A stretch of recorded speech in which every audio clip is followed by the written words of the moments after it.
virtue of wisdom of Nagarjuna.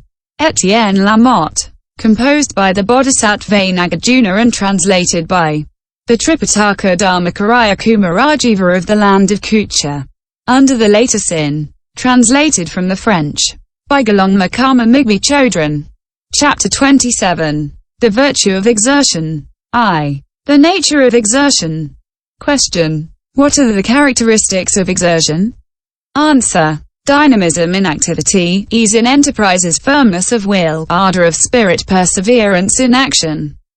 These 5 things constitute the characteristics of exertion. Moreover, according to the words of the Buddha, the characteristic of exertion is bodily and mental non-withdrawal.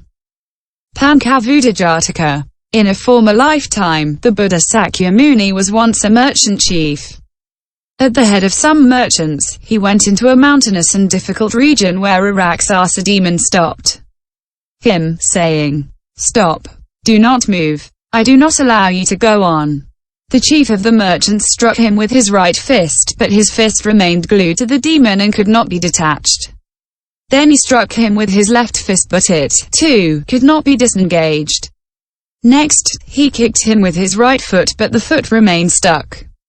He kicked him with his left foot, but the same thing happened. He butted him with his head, but his head was stuck also.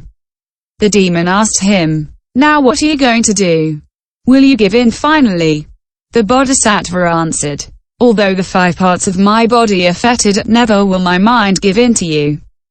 I will fight you by the power of my exertion and never surrender to you." The demon, amused, said to himself, "This man's courage is very great," and speaking to the merchant, said, "The power of your exertion is great. You definitely will not give in. I will let you go." The ascetic acts in the same way in order to conquer the good dharmas. During the 1st, 2nd and 4th quarters of the night, he recites the sutras, practices meditation and seeks the true nature of dharmas. Not obstructed by fetters, his body and mind are free of withdrawing. This is the nature of exertion. Exertion is a mental event characterized by diligent and unceasing action. It follows the mind and arises with it. Sometimes it includes investigation and analysis. Sometimes it does not involve investigation, but only analysis. Sometimes it involves neither investigation nor analysis. As is said fully in the Abhidharma, diligent and relentless cultivation of all the good dharmas is called exertion. Among the 5 faculties, it is called the faculty of exertion. The progression of the faculties is called power of exertion. Inasmuch as it opens the mind, it is called enlightenment of exertion. Inasmuch as it comes to Buddhahood and nirvana, it is called right effort. Inasmuch as it diligently fixes the mind on the 4 foundations of mindfulness, it is called the factor of exertion. Among the 4 infallible knowledges, it is the gateway of energy. Among the 4 bases of miraculous power, exertion is zeal. Among the 6 virtues, it is the virtue of exertion. Question. Earlier you praised exertion, and here you are speaking of the characteristics of exertion, but what exertion is it? Answer. It is the exertion that is applied to reuniting all the good dharmas. The virtue of exertion. Question. But here in a treatise dedicated to the virtue of exertion, it is necessary to speak of the virtue of exertion. Why do you speak about exertion being applied to all good dharmas? Answer. From the time of his first resolve, the bodhisattva applies himself with exertion to all the good dharmas. Then little by little he acquires the virtue of exertion. Question. This too much about exertion in regard to all good dharmas. Talk about the virtue of exertion now, for we already know exertion in regard to all good dharmas. Answer. Exertion that aims at obtaining the state of Buddhahood is called virtue.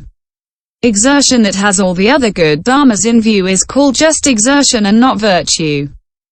Question. Why is diligent application to all good dharmas not called virtue of exertion, and why it is only the exertion of the bodhisattva that is called virtue?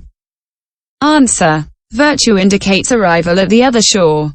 Now people of the world, sravakas and pratyekabuddhas cannot practice the virtues completely. Therefore there is no virtue of exertion in them. Moreover, these people do not have great loving kindness or great compassion. They abandon beings and do not seek the 10 powers, the 4 fearlessnesses, the 18 special attributes, omniscience, the infallible knowledges, the liberations, the immense body, the immense rays, the immense sounds, the immense morality, concentrations and wisdom. This is why exertion among men is not described as virtue. Moreover, with unceasing exertion the bodhisattva one-pointedly seeks Buddhahood. Such effort merits the name of virtue of patience. Thus the bodhisattva Houche, seeking the philosopher's stone, filtered the water of the ocean using his nerves and his bones, and did not stop working before having found this philosopher's stone. He gave it to beings to ease their sufferings. The bodhisattva thus accomplishes difficult things.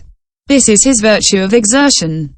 Moreover, when the bodhisattva who considers exertion as fundamental also practices the other 5 virtues, his is truly practicing the virtue of exertion of the bodhisattva. Just as a whole collection of medicines is needed to cure a serious illness, so exertion alone is not enough for the bodhisattva. If he uses his exertion alone without practicing the other 5 virtues, he would not be exercising the virtue of exertion which characterizes the bodhisattva. Moreover, by practicing exertion, the bodhisattva does not lean on material benefits, wealth, nobility or power. He does not pursue his own personal interest, or rebirth among the gods, Chakravartin kings, as Brahma or a Sakradevendra. He does not seek nirvana for himself. He wants only to reach the state of Buddhahood and do good for beings. This is the nature of disinterestedness that constitutes the virtue of exertion in the bodhisattva. Moreover, the exertion of the bodhisattva is applied in the practice of all good dharmas and mainly in great compassion. The good father loves his son. If he has only one son, and the latter contracts a serious illness, he one-pointedly seeks a remedy to cure his sickness. Thus the energetic bodhisattva in whom loving-kindness predominates will not cease until he has saved all beings. Finally, in the energy that characterizes the bodhisattva, knowledge of the true nature of things is a major element. Practicing the 6 virtues in these conditions constitutes the virtue of exertion belonging to the bodhisattva. Question. The true nature of dharmas is unconditioned and non-fabricated. Now exertion is conditioned and fabricated. Why would the true nature be the main element? Answer. Although he knows that the true nature is unconditioned and unfabricated by virtue of his original vow and his great compassion, the bodhisattva wishes to save beings. This is why, in the unfabricated, he uses the power of his exertion to save and liberate all beings.